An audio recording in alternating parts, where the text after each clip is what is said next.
A'udzubillahi minasyaitonirrajim. Bismillahirrahmanirrahim. Assalamualaikum warahmatullahi wabarakatuh. Waalaikumsalam warahmatullahi wabarakatuh. Alhamdulillahirabbil alamin. Shalatu wassalamu ala asrofil anbiya'i wal mursalin wa ala alihi washabihi ajmain. Allahumma sholli ala sayidina Muhammad wa ala ali sayidina Muhammad kama shallaita ala Ibrahim wa ala ali Ibrahim fil alamin innaka Hamidum Majid.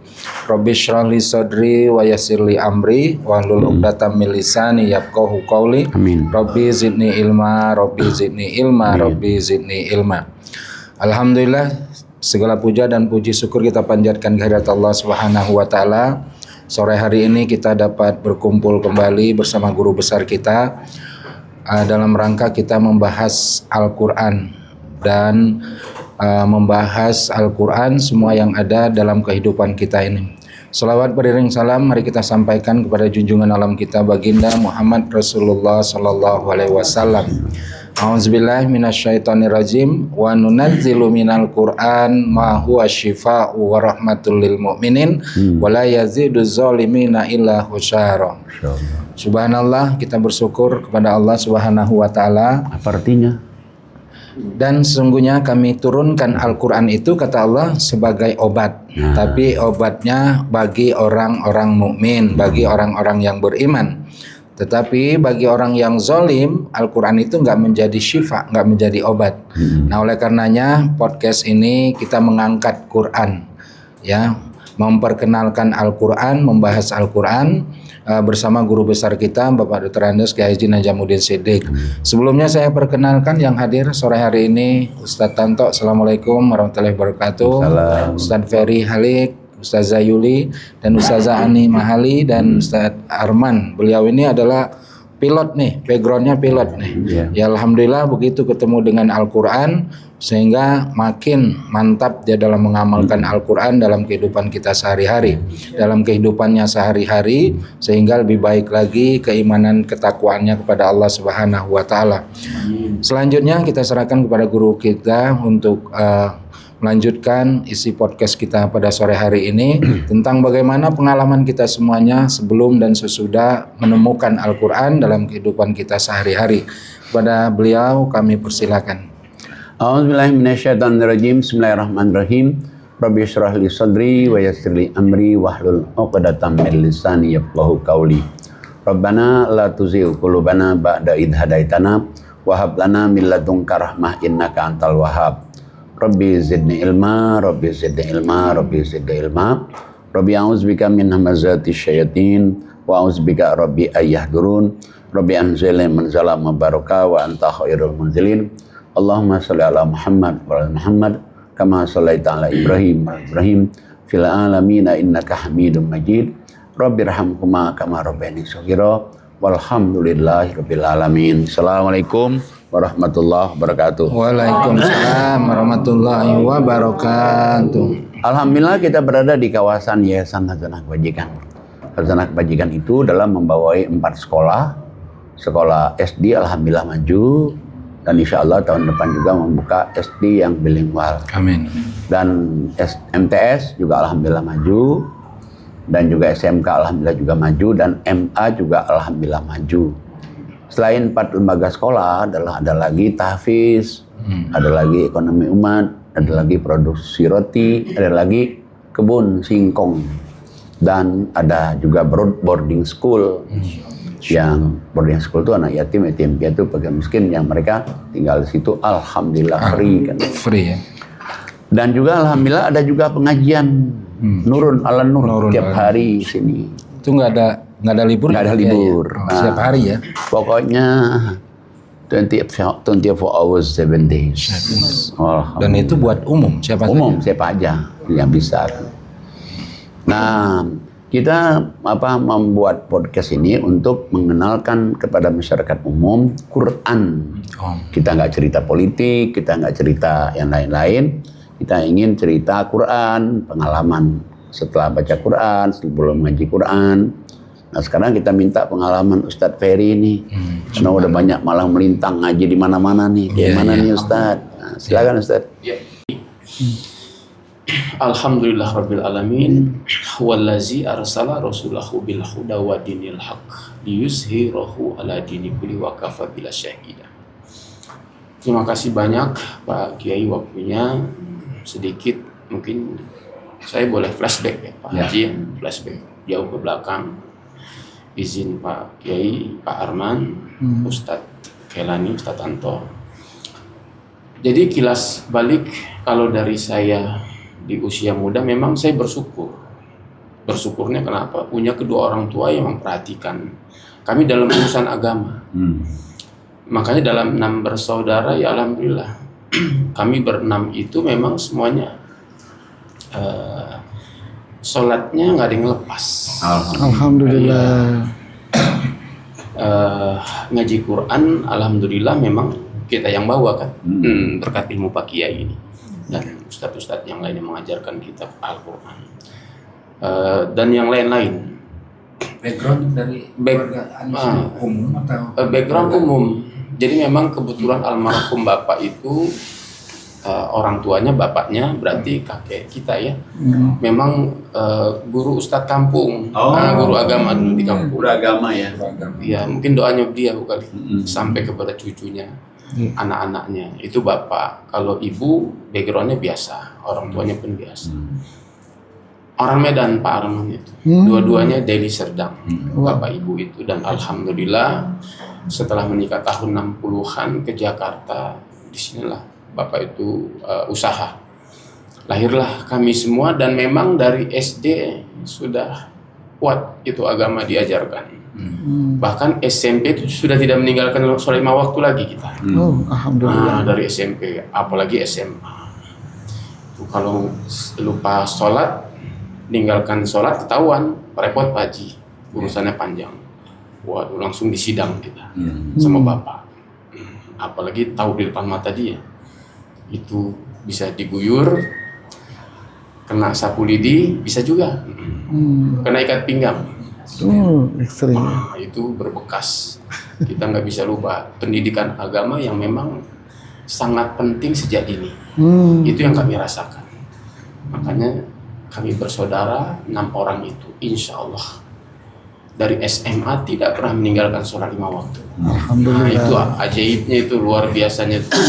Pendidikan yang keras itu ternyata memang memberikan dampak yang luar biasa. Iya.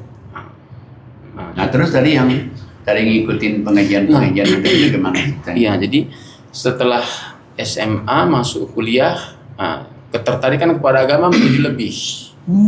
Seiring usia kali Pak Kiai ya, tambah dewasa. Akhirnya ada pengajian di mana kita ikut. Baik itu kawan, keluarga, siapapun yang ngajak kita ngaji, kita ikutan. Alhamdulillah. Pengajian di Tebet, pengajian di Jakarta Utara, bahkan ada pengajian yang keluar 3 hari, 7 hari di zaman saya kuliah itu. Itu ya, Huruj. Ya, fisabilillah itu ya. Memang semuanya itu baik. Semuanya itu baik, mengajarkan kita ilmu, mengajarkan kita ketaatan kepada Allah, mengajarkan kita Quran juga Pak Kiai. Cuma sangat berbeda dengan yang kita dapat setelah kita belajar Quran bersama Pak Kiai di Yayasan Khazanah Kebajikan.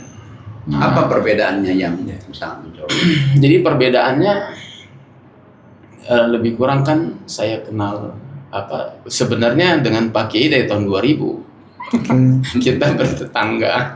Iya, tetapi memang kita masih kuliah kan. Aduh, masih sibuk. Kalau ketemu Pak Haji, guru kita ngaji kan, guru kita ceramah di sini. Bahkan almarhum bapak kan Pak Kiai juga yang datang waktu itu. Ayo ngaji. Nanti Pak Haji tenang. Nanti kami lagi sibuk. Padahal waktu itu udah mulai ikut yang sudah yang malam-malam itu kadang-kadang ikut tapi nggak datang lagi gitu. Lebih banyak nggak datang. Pokoknya kalau lagi perlu aja datangnya itu.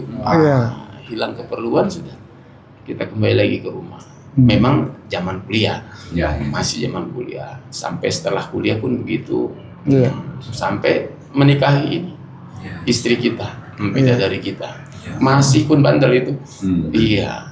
Setelah itu tahun-tahun 2009, 2008 itu mulai terasa tuh desakan himpitan kehidupan yang semakin luar biasa menuntut kita untuk kembali kepada Allah.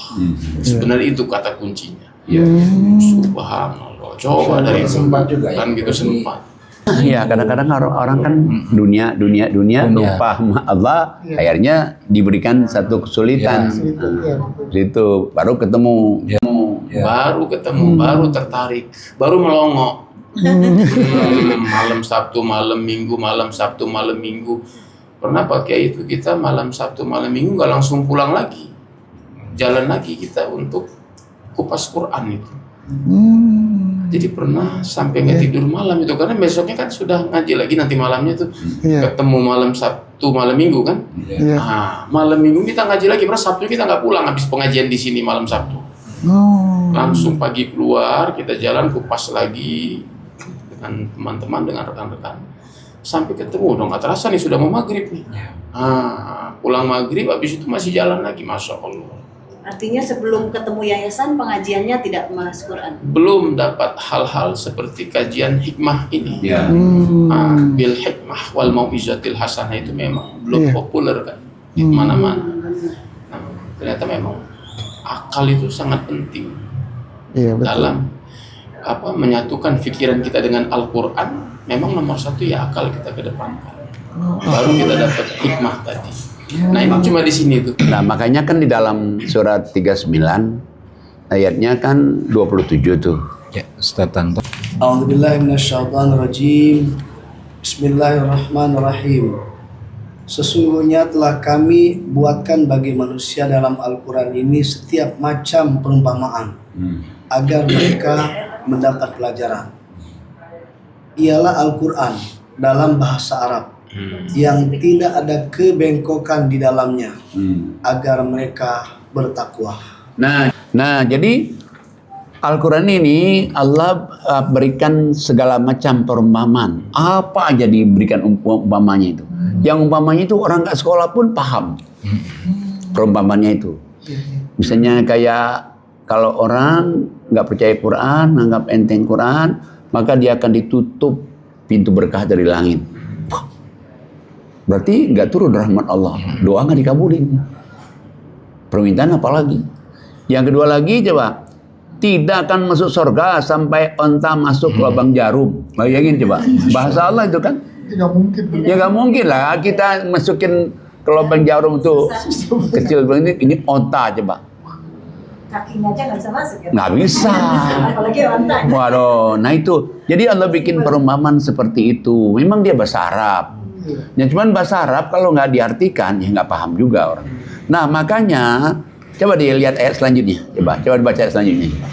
Syaitonirrajim. Allah membuat perumpamaan yaitu seorang laki-laki hamba sahaya yang dimiliki oleh beberapa orang yang berserikat yang dalam perselisihan, dan seorang hamba sahaya yang menjadi milik penuh dari seseorang saja.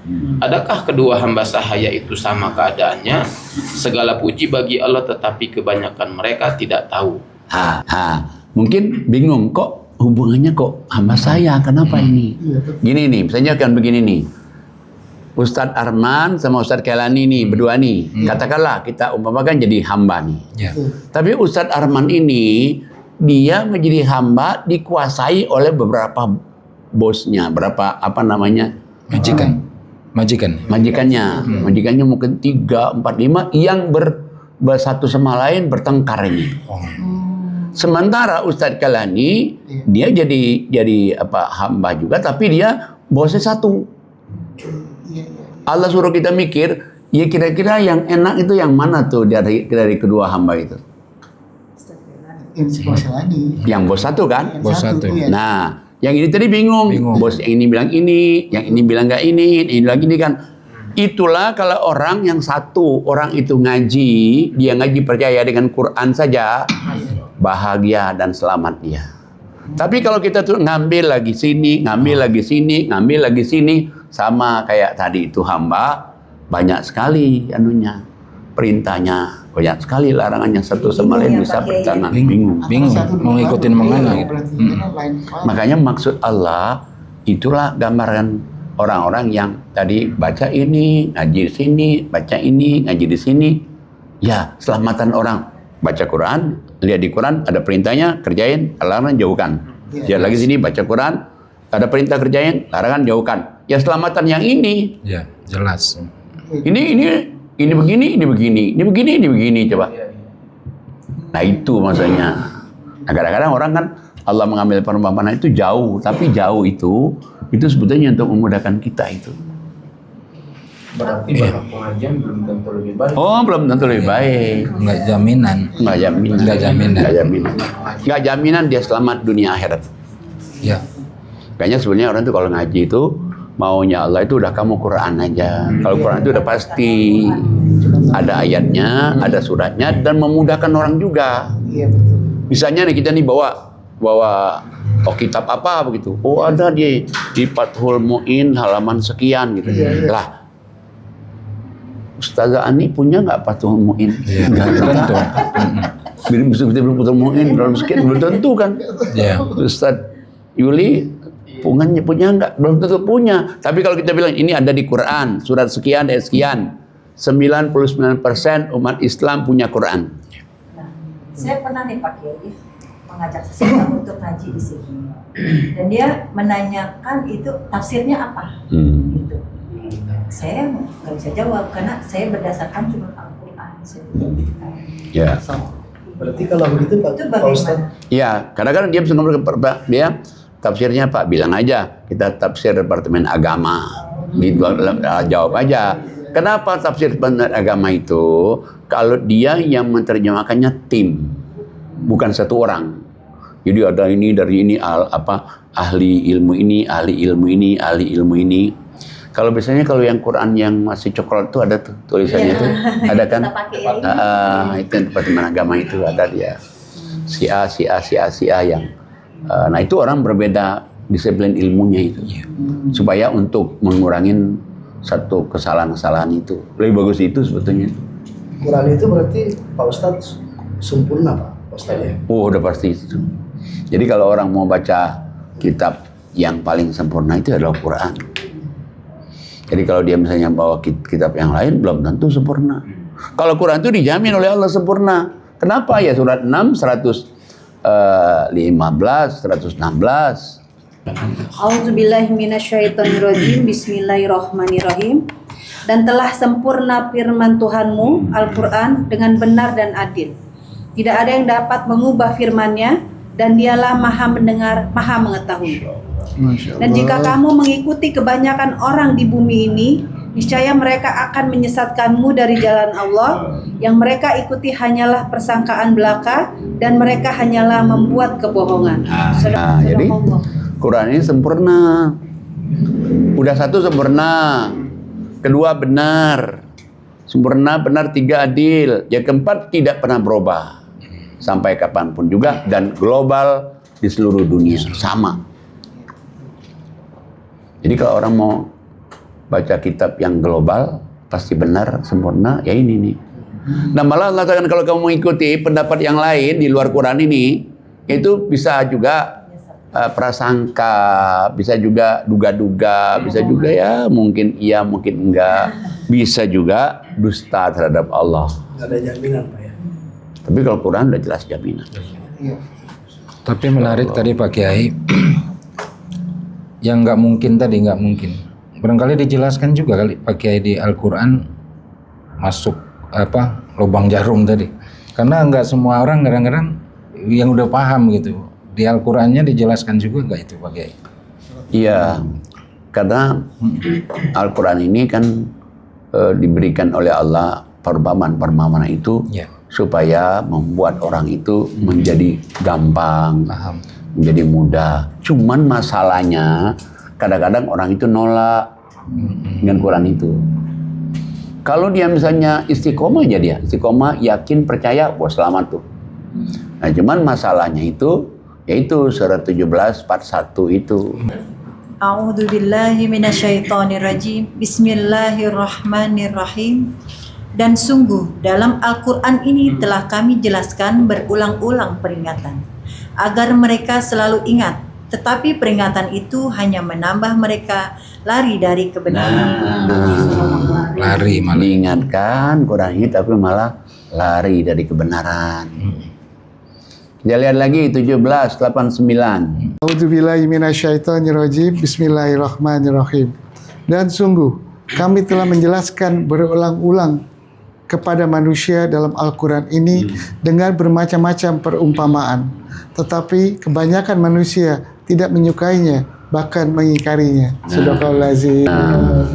Jadi Quran itu diulang lagi, ada di sini, ada di sini, ada di sini, supaya orang itu paham. Dan ini berarti ayat ini penting sekali ini. Diulang sini, diulang sini, diulang sini. Tapi orang kadang-kadang nggak suka dengan pengulangan itu. Malah dia lari dari kebenaran. Masya Allah. Saya pernah dengar tuh Pak Kiai ngajinya itu mulu, bahasnya itu mulu, mungkin Tuh, itu ya. bisa. Padahal dia kalau tahu ayat ini Aduh, bisa. memang diulang-ulang. Diulang-ulang aja masih belum masuk. Wah, Ya. apalagi ada ulang-ulang. Lagi nggak diulang. Udah diulang-ulang, udah berkali-kali. Gitu. Tiap hari lagi diingatkan. Coba 18:54. Auzubillahi minasyaitonirrajim. Sesungguhnya kami telah menjelaskan berulang-ulang kepada manusia dalam Al-Quran ini dengan bermacam-macam perumpamaan. Tetapi manusia itu adalah memang yang paling banyak membantah. Nah, bantah. Masih banyak membantah. Bantah gitu. Jadi gak usah heran ya. Nggak usah Ya, nggak usah heran itu. Iya, udah dibocorkan ya.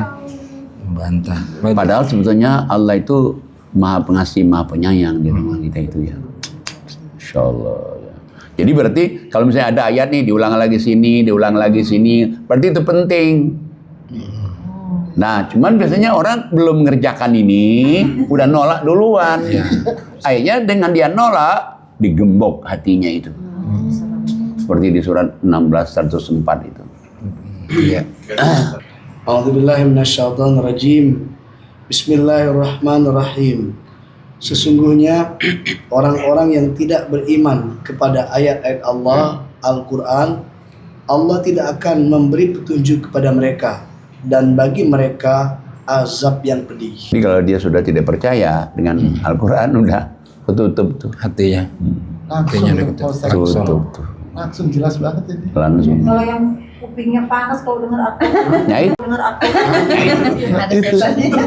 Pernah dengar orang mengucap seperti itu. Itu salah satunya. Iya. Ditutupkan supaya dipersulit. Karena apa?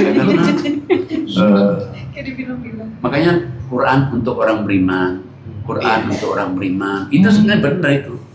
Bagi orang nggak beriman itu bisa panas. Betul tadi, betul. Iya, Saya kayak, nyata Pak. Oh gitu ya. kayak nyindir dia melulu. Padahal dia Iya. nyindir dia melulu. Hanya ngaji guna ngaji gitu tuh nyindir dia. Apa ya udah kecil amat kok. Kecil amat. Iya, benar. Ya, Masya Allah. Masya Ayat Allah. itu lagi. Benar. Berarti Pak Ustadz, tadi di Al-Quran itu diulang lagi. Apa namanya? Berarti Al-Quran itu bisa menjadi ukuran orang itu benar atau tidak, Pak Haji? Ya memang orang itu kalau kita melihat orang itu benar atau enggak, cocok enggak dengan Qurannya. Kalau dia sudah cocok dengan Qurannya, benar itu. Iya. Tapi kalau belum cocok dengan Quran, belum benar itu. Harus dibenarin lagi itu. Iya. Itu yang harus di ini kan apa? Poin-poinnya itu apa itu Pak Kiai? Iya. Ya, barangkali ada tahapan-tahapannya untuk menjadi orang yang benar standar Al-Quran. Iya. Jadi untuk menjadi orang yang benar standar Quran itu, dia satu, dia sering membaca Quran, itu dulu tuh. Yang pertamanya itu meyakini dulu nih. Makanya kalau kita lihat, kenapa sih di Al-Baqarah awal itu, Allah wanti-wanti itu. Dalikal kitabul la raiba fihi hudal lil muttaqin. Ini Quran ini tidak diragukan, jangan ragu. Ini petunjuk bagi orang-orang yang bertakwa. Tapi kan orang bertakwa itu syaratnya 5 ini. Kalau dikurang daripada 5 ini, bisa aja ragu dengan Quran. Coba deh surat 2 Al-Baqarah 1-5. A'udzubillahi minasyaitonirrajim. Bismillahirrahmanirrahim. Alif Lam Mim.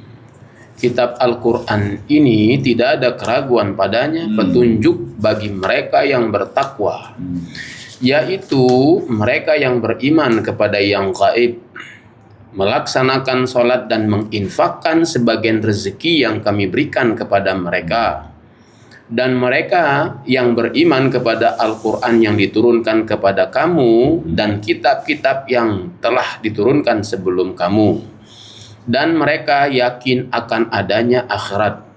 Mereka lah yang mendapat petunjuk dari Allah dan mereka itulah orang-orang yang beruntung. Nah, jadi kalau kita lihat ini, jadi Allah katakan Quran ini tidak diragukan lagi isinya, dia petunjuk bagi orang-orang yang bertakwa. Nah, orang bertakwa itu minimal orang bertakwa supaya dia yakin dengan Quran ini, satu, dia percaya dengan yang gaib. Arti gaib itu ada tapi nggak kelihatan. Kayak Allah gaib, Surga neraka. ya malaikat gaib, surga neraka gaib. Termasuk juga 1/700 kali lipat tuh kalau nggak dikerjain gaib terus tuh. Gaib terus itu. Tapi kalau kita kerjain nggak gaib lagi nanti. Benar juga ya, benar juga ya, benar juga ya. Satu, nih jaga gaib. Yang kedua sholat. Yang ketiga menginfakkan sebagian rezeki yang Allah berikan pada mereka. Yang keempat, dia percaya dengan kitab Al-Quran dan kitab sebelum Quran. Yang kelima, ya yakin dengan seyakin-yakinnya akan ada hari pembalasan, ada surga, ada neraka. Punya 5 ini Allah katakan. Inilah kalau kamu ingin yakin betul dengan Quran tuh 5 ini nih. Kalau kamu punya 5 ini bukan saja yakin dengan Quran. Ulaika wa ulaika humul muflihun. Mereka itu adalah orang-orang yang beruntung. Jadi berarti kalau orang punya 5 ini saja itu sudah yakin dengan Quran dan beruntung. Tapi ini nggak bisa kurang dari 5 ini. Kurang 1 aja nggak bisa dia. Kurang 1 aja dia jadi kafir. Kurang 1 ini jadi kafir. Kok bisa jadi kafir ya? Ya kita lihat aja ayat 6 dan 7-nya. Minasyaitonirrajim. Bismillahirrohmanirrohim. Sesungguhnya orang-orang kafir sama saja mereka engkau Muhammad beri peringatan atau tidak engkau beri peringatan, mereka tidak akan beriman. Nah, terus Allah telah mengunci hati dan pendengaran mereka. Penglihatan mereka telah tertutup dan mereka akan mendapat azab yang berat. Nah, makanya 5 tadi itu ya, kunci itu kayaknya ditaruh awal di depan itu. Jadi tahapan orang percaya dengan Quran itu 5 ini nih. Pondasi. Kalau dia ada 5 ini, insya Allah ulaika ala hudam min rabbihim, petunjuk datang. Wa ulaika humul muflihun, nanti dia akan jadi beruntung. Tapi belum komplit 5 ini, 1 nggak akan yakin dengan Quran, kedua nggak akan mungkin dapat petunjuk Quran, yang ketiga nggak akan mungkin beruntung. Beruntung Ya. di dunia dan akhirat ya. Pasti dunia dan akhirat. Ya, jadi kalau kita lihat dari 5 poin tadi pondasi dasarnya Pak Kiai ya. Oh itu benar. Pondasi dasar supaya Al-Quran itu mudah masuk dalam hati kita. Iya. Dan dari pondasi dasar ini juga kalau kita perhatikan nih dari 5 ini nih, 5 ini nih percaya gaib, sebenarnya tinggal percaya aja nih. Ya. Iya, betul. Nah, Tapi sholat nggak bisa nih, mesti doing, action kan. Yang ketiga infak nggak bisa juga, tinggal percaya, action juga, doing juga. Yang kelima percaya dengan Quran dan kitab sebelum Quran, ini gua percaya aja ini. Iya. Yang kelima ini percaya dengan hari kebangkitan, hari kiamat, ini tinggal percaya. 2 ini berarti yang waduh. harus dikerjakan. Iya, iya. Yang harus ada actionnya.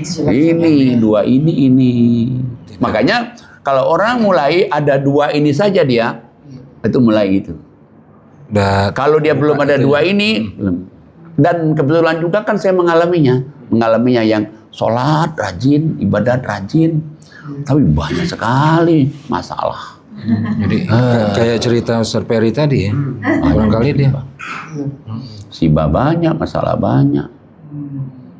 Makanya kan sampai saya di tahajud malam minta, ya Allah apa sih kekurangan saya ini, blek buka. Dan saya udah janji nih kalau di sebelah kanan saya baca nih apa yang saya kurang nih, yang tersinggungnya apa nih, apa ya itu Disindir langsung sama Allah ya. apa sholat infak. Iya juga ini. Tapi bandel juga nih, belum percaya juga nih. Hari kedua sholat zakat loh. Zakat iya juga kan, zakat penghasilan kan infak kan. Pokoknya kalau yang ketiga nanti begitu lagi nanti berarti ini benar ini. Blek. Ya. Itu yang ketiga infak lapang sempit. Waduh, di situ tuh yang Langsung dijawab. udah kenceng ya. Nah itu udah mulai itu harus bilang ini bisa lagi. Nah mulai dari situlah terbuka semua. Mulai situ terbuka semua. Oh iya ya, oh iya. Jadi Allah yang memperjalankan kita ke sini. Lah siapa sih yang gerakin orang itu menang kita kan? Allah. Tanpa izin Allah. Iya coba. Apalagi kalau saya ada yang nggak kenal tuh. Ibu kenal saya dari mana? Oh dari ibu itu katanya. Oh sebenarnya iya juga. Coba. Masya Allah. Ya. Lah iya. Kan banyak yang lain. Jadi dihubungkan. Jadi makanya seperti kan. Iya ya.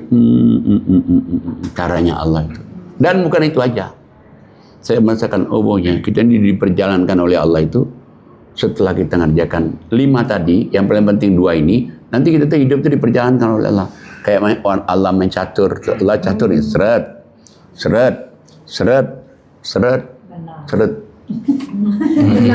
Iya. Beruntung ya. Beruntung ya. Karena begini ya Pak Kiai, kebanyakan orang menganggap beragama itu ya cuma sholat, puasa gitu ya Pak. Ngaji, tidak mengkaji gitu, tapi hanya sekedar ngaji itu mereka anggap Membaca, mereka ya. udah beragama banget nih gitu Iya. Pak Kiai. Iya. Orang kelihatannya sholat tapi perilakunya kurang baik gitu. Kan ada orang bertanya kepada saya, Pak, saya itu punya sahabat, ibu-ibu nih, punya sahabat, alim sekali katanya, udah syar'i banget, udah ngajinya itu setiap malam mungkin 1 juzan, dan juga puasa Senin Kemisnya, Yaumul Bidiknya, Daudnya, dia kerjain semua, tapi sama sekali tidak perhatian sama orang. Pertanyaan dia, itu diterima nggak sama? Saya bilang sama sekali tidak diterima. Minanasnya kurang. Inas yang ada. Nah alasan saya kenapa? Nah, surat 8 ayat 3 dan 4 aja coba udah kena itu. Udah jelas. 24 atau 3 dan 4. 3 dan 4. 3 dan 4. A'udzu billahi minasyaitonir rajim. Bismillahirrahmanirrahim. Yaitu orang-orang yang melaksanakan sholat dan menginfakkan sebagian dari rezeki yang kami berikan kepada mereka. Mereka itulah orang-orang yang benar-benar beriman. Mereka akan memperoleh derajat tinggi di sisi Tuhannya dan ampunan serta rezeki nikmat yang mulia. Shadaqallah. Jawabannya. Orang-orang menginfakkan sebagian rezeki yang Allah berikan pada mereka. Orang-orang sholat, orang-orang menginfakkan rezeki sebagian di Allah beri rezekikan pada mereka. 1, mereka itulah orang yang benar-benar beriman. Bahasanya Allah loh. Ulaika humul mu'minuna haqqan. Yang kedua, lahum darajatun inda rabbihim. Allah angkat derajatnya. Yang ketiga, wa maghfiratun, diampuni Allah dosa-dosanya. Yang keempat, wa rizqun karim, diberikan Allah rezeki yang berkah. Apa sih arti berkah itu? Arti berkah itu belum habis yang lama, datang yang baru. Belum habis datang yang baru, datang lagi baru lagi. Belum habis lagi yang baru, datang lagi, baru lagi. Itu namanya berkah. Nggak sempat kering ya Pak? Iya. Nggak sempat kering, basah terus. Ya, rezekinya nggak habis. Ada. Ya.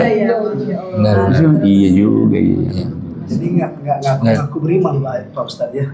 Imannya diakui Allah. Iya, yang ngakui dia beriman itu Allah. Makanya di dalam surat 14 ayat 31 Allah juga ngasih tahu juga. Bismillahirrahmanirrahim. Surat 14 ayat 31. Katakanlah Muhammad SAW kepada hamba-hambaku yang telah beriman. Hendaklah mereka melaksanakan sholat, menginfakkan sebagian rezeki yang kami berikan secara sembunyi atau terang-terangan, sebelum datang hari ketika tidak ada lagi jual beli dan persahabatan. Jadi Allah kasih tahu, hai orang-orang yang beriman. Orang beriman nih, insya Allah kita jadi orang beriman. Kalau kamu memang ngaku kamu itu beriman, jangan lupa 2 ini.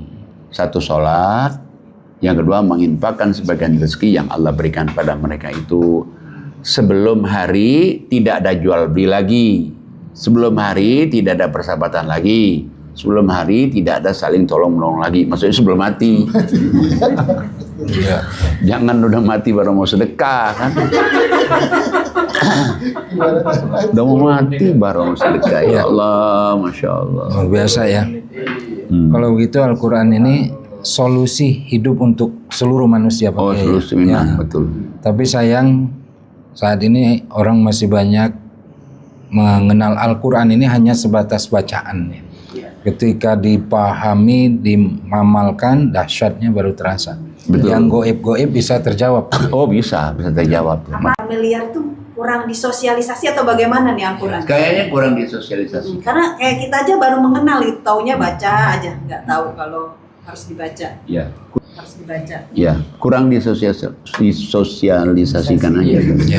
Dan juga disosialisasikan juga kalau dia nggak memenuhi syarat dua ini juga, mental juga dia. Kan mesti ini nih, baru dia masuk nih dua ini. Udah dua ini kan baru dia masuk nanti. Jadi dia percaya dengan Quran itu. Iya. Sayangnya gini Pak Kiai, banyak sekali pengajian-pengajian tapi satu ayat pun tidak keluar tuh kayaknya gimana gitu. Jadi orang mengenal Quran itu sekedar hanya dibaca Arabnya saja atau buat hafalan, tidak familiar gitu loh dengan mengkaji ayatnya. Iya, makanya tadi kan Ustazah Mas Ani bilang dari itu. Dia baca ayatnya, tapi nggak disebutin nih surat berapa, ayat berapa. Jadi kita mau ngeceknya nih nggak tahu nih, karena nggak disebutin. Mestinya dibilangin dong, nih surat sekian, ayat sekian, bunyinya begini. Jadi orang bisa kan buka di rumah nih, misalnya dia nggak jelas kan, jarang sekali kan orang. Misalnya dia baca nih ayatnya, tapi di surat berapa itu ayat berapa? Banyak sekali ceramah. Padahal sebetulnya itu penting sekali. Makanya kan ada pengajian saya ya di Kemang Pratama tuh. Dia bilang begini, Pak Ustadz, kalau Bapak perlu infocus, kita siapin. Saya bilang nggak usah. Saya bilang kenapa? Saya bilang nggak usah. Ya kalau orang misalnya ada infocus, tinggal baca, tinggal lihat aja situ. Tinggal baca, tinggal lihat aja. Ya kita nginginkan kita ini kan begini. Orang ini surat berapa? Oh tadi surat berapa ya? Ayat berapa ya? Oh ya, langsung dia nyari ini. Supaya matanya ini bermanfaat juga untuk melihat Quran. Kupingnya bermanfaat dengan Quran, hatinya juga. Kalau tinggal infocus, tinggal lihat. Oh, tinggal nunggu dia gitu. Oh, baca gini. Saya bilang nggak usah pakai infocus. Ujung-ujungnya ngantuk bisa pakai. Iya. Satu dan kedua, coba kalau kita pakai infocus kan misalnya kita ngaji di mana? Merepotkan orang juga, belum tentu semuanya orang punya infocus kan. Iya. Kalau kita yang begini kan enggak. Iya. Murah, sederhana, bermanfaat di mata Allah, di mata manusia aja, Pak. Iya, betul. Simpel banget tuh. Langsung ke Makanya kalau Bu permasalahan. Frita bilang tuh Quran itu easy, simple, clear and direct to Allah. Benar itu. Sudah mudah, sederhana, jelas, langsung kepada Allah itu. Dan yang terakhir ada di mana-mana. Nah itu Quran ada gampang. di mana? Gampang. Di mana juga Iya, pasti ada di orang. mana-mana. Masya Allah. Nah cuman itulah kalau orang belum memenuhi persyaratan yang 5 tadi, terutama 2 tadi, untuk kembali ke Quran itu masih belum masuk dia. Apalagi kalau dia masih ada syirik-syiriknya itu. Masih ada, bukan lagi penghalang. Surat 928 itu kan. Penghalang banget itu. 928 ya. Auzubillahi minasyaitonirrajim. Bismillahirrahmanirrahim. Wahai orang-orang yang beriman, sesungguhnya orang-orang musyrik itu najis, Waduh. kotor jiwanya. Karena itu janganlah mereka mendekati Masjidil Haram setelah tahun ini. Dan jika kamu khawatir menjadi miskin karena orang-orang kafir tidak datang, maka Allah nanti akan memberikan kekayaan kepadamu dari karunia-Nya. Jika Dia menghendaki, sesungguhnya Allah Maha Mengetahui, Maha Bijaksana. Nah, jadi Allah katakan sesungguhnya orang musyrik itu najis. Kotor. Nah, setelah tahun ini nggak boleh masuk Masjid Haram itu. Setelah dia ada turun air ini nih. Jadi ketakutan kan orang-orang Mekah. Waduh, gimana nih kalau nggak boleh orang musyrik nanti ekonomi sini bisa kacau. Allah bilang, jangan takut. Jangan takut nanti. Allah akan ganti nanti dengan yang lainnya. Ternyata benar kan? Keluar minyak, keluar ini segala macam kan. Nah, yang namanya syirik musyrik itu biasanya kita kalau syirik musyrik itu kan orang punya jimat, orang atau minta ke dukun, orang minta ke paranormal. Sebetulnya orang tidak infak, tidak zakat itu syirik juga. Oh iya? Jangan salah. Jangan salah, Bib. Surat 4 ayat 41, 6 dan 7. A'udzubillahi minasyaitonirrajim. Bismillahirrahmanirrahim. Katakanlah Muhammad, aku ini hanyalah seorang manusia seperti kamu, yang diwahyukan kepadaku bahwa Tuhan kamu adalah Tuhan yang Maha Esa. Karena itu, tetaplah kamu beribadah kepadanya, dan mohonlah ampunan kepadanya, dan celakalah bagi orang-orang yang menyekutukannya. 7, yaitu orang-orang yang tidak menunaikan zakat dan mereka ingkar terhadap kehidupan akhirat. Sadaqallahul-azim. Jadi kita bilang, tadi orang musyrik itu najis. Ya, orang musyrik itu mungkin orang pikiran kalau musyrik itu yang percaya kepada klinik, percaya kepada apa. Allah bilang, bukan saja itu. Makanya di ayat itu 6-nya kan, katakanlah Muhammad, aku ini manusia biasa sama kayak kamu. Kamu makan, aku makan. Kamu punya keluarga, aku juga sama. Tapi bedanya aku dengan kamu, wahyu lewat aku. Dia mengatakan bahwa Tuhan itu adalah Tuhan yang satu itu. Istiqomalah kamu dengan Tuhan yang satu itu dan minta ampunlah kepadanya. Celakalah bagi orang syirik. Siapa sih orang syirik, orang musyrik? Wa wailul lil musyrikin. Celakalah bagi orang syirik. Siapa itu orang syirik itu? Alladzina la yu'tuna zakah wa hum bil akhirati hum kafirun. Orang yang enggak zakat. Zakat itu kan terbagi 3. Zakat penghasilan itu infak namanya. Zakat mal itu yang tahunan kalau orang punya harta, apa kontrakin rumah, apa itu. Dan yang ketiga zakat fitrah. Nah, kalau yang nggak bayar zakat penghasilan, itu juga ada syirik musyrik gitu. Ada orang nanya nih, Pak, kok syirik musyrik itu apa hubungannya? Saya bilang dia lebih mencintai harta daripada Allah. Maksudnya dia lebih cinta Allah dulu dong. Biar nih saya mau beli rumah nih, tapi kalau suruh Allah infak dulu. Jangan akan membeli rumah nih, aja nggak usah infaknya lah. Gitu. Misalnya ini, ya misalnya harus itu. Lancar. Nggak ada di sini. Ya minimal lah, misalnya 2,5 dia. Tapi kalau sama sekali tidak, bahaya itu. Membahayakan diri di dunia, bahkan diri di akhirat. Nah, tapi sebetulnya bagi Allah itu ya, kalau kita berani, Allah tuh lebih berani lagi loh. Kalau kita ini takut, Allah juga takut. Ayat terakhir nih, surat 34, 39, 38, ayat 34, 39. Auzubillahi minasyaitonirrajim. Bismillahirrahmanirrahim. Katakanlah, sungguh Tuhanku melapangkan rezeki dan membatasinya bagi siapa yang Dia kehendaki di antara hamba-hambanya. Dan apa saja yang kamu infakkan, Allah akan menggantinya, dan Dialah pemberi rezeki yang terbaik. Shadaqallahul azim. Jadi Allah katakanlah ya Muhammad, yang menjadikan orang itu lapang rezekinya, ada yang sempit itu sebenarnya Allah itu. Nah, tapi kita tidak mau dong kalau disempitkan betul oleh Allah, kan ya misalnya lapanglah gitu. Nah, kalau kamu mau lapang, Allah katakan, coba dah kamu infakin. Kenapa? Karena dengan kamu infakkan itu nanti Allah katakan aku ganti. Misalnya kalau diganti Allah nih, misalnya 1 diganti 1, kan nggak rugi kita nih. Ini enggak 1 jadi 700 asal syaratnya dipenuhin. Mana ada bank di dunia ini?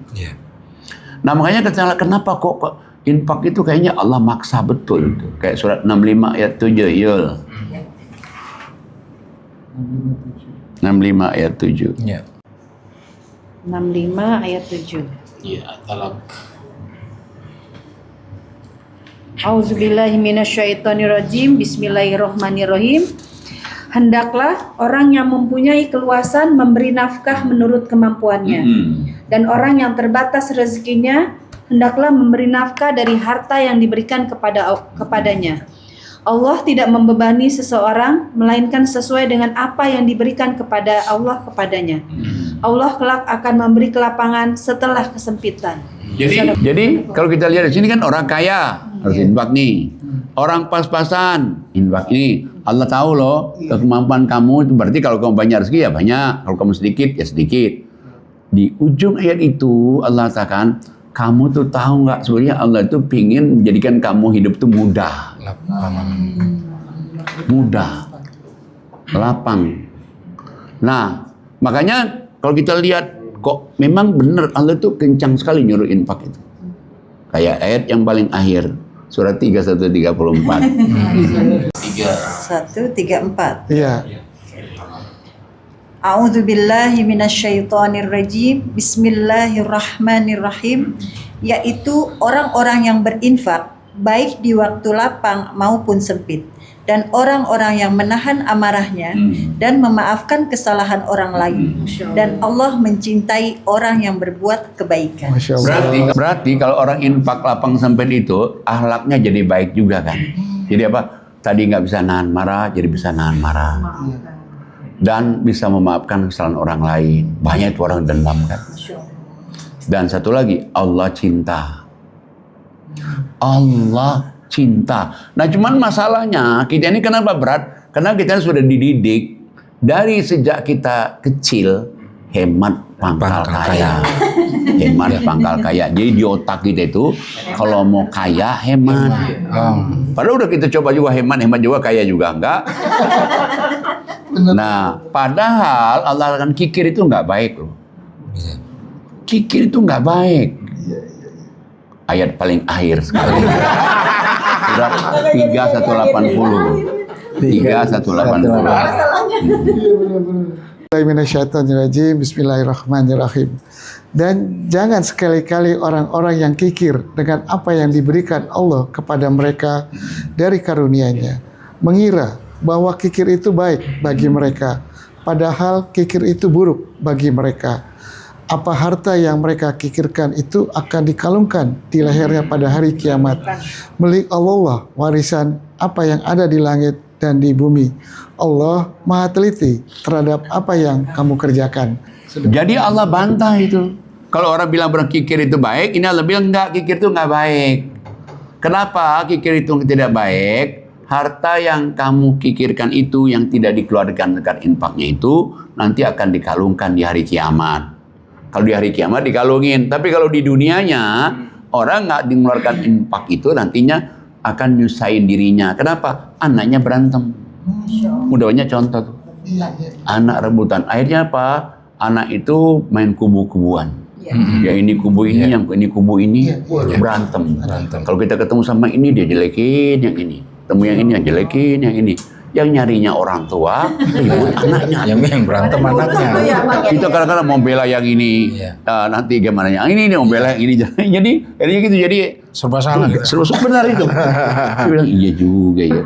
Iya. Nah mudah-mudahan kita ini diingatkan oleh ayat-ayat Allah ini supaya kita ini sholatlah, yang paling kurang itu sholat itu jangan tinggalin, ngaji Quran sama berinfak sedekah supaya kita selamat dunia akhirat, bahagia dunia akhirat. Tutupnya ya. Ya, baik, luar biasa ya YouTube live kita pada acara podcast kita pada sore hari ini. Kalau kita membahas Al-Quran nggak habis-habis, yang habis itu waktu kita, ya waktu kita dan umur kita. Oleh karenanya kepada seluruh penonton dimanapun juga berada untuk mengembangkan YouTube ini, mohon bantuannya like, subscribe, dan share, komentar. Ya. Dan tapi ini udah semuanya komentar nggak pada belum? Ini udah subscribe udah belum nih? Hah? Ya. Banyak udah? Bales-balesin. Belum subscribe? Ya, kalau Kalau subscribe udah, cuma Dah. komennya belum. komen juga. Ini Pedi udah komen belum? Subscribe udah? Nah, subscribe itu sekali aja, bukan oh komen. Komennya terus ya. Ya. Berubah lagi tuh. Iya. Baik, dengan mendukung YouTube ini, insya Allah Ibu Bapak dimanapun juga berada yang menonton YouTube ini, bagian dari kita berdakwah membumikan Al-Quran. Amin. Kita tutup podcast kita pada sore hari ini dengan lafaz hamdalah bersama-sama. Alhamdulillahirabbil alamin. Assalamualaikum warahmatullahi wabarakatuh. Assalamualaikum warahmatullahi wabarakatuh.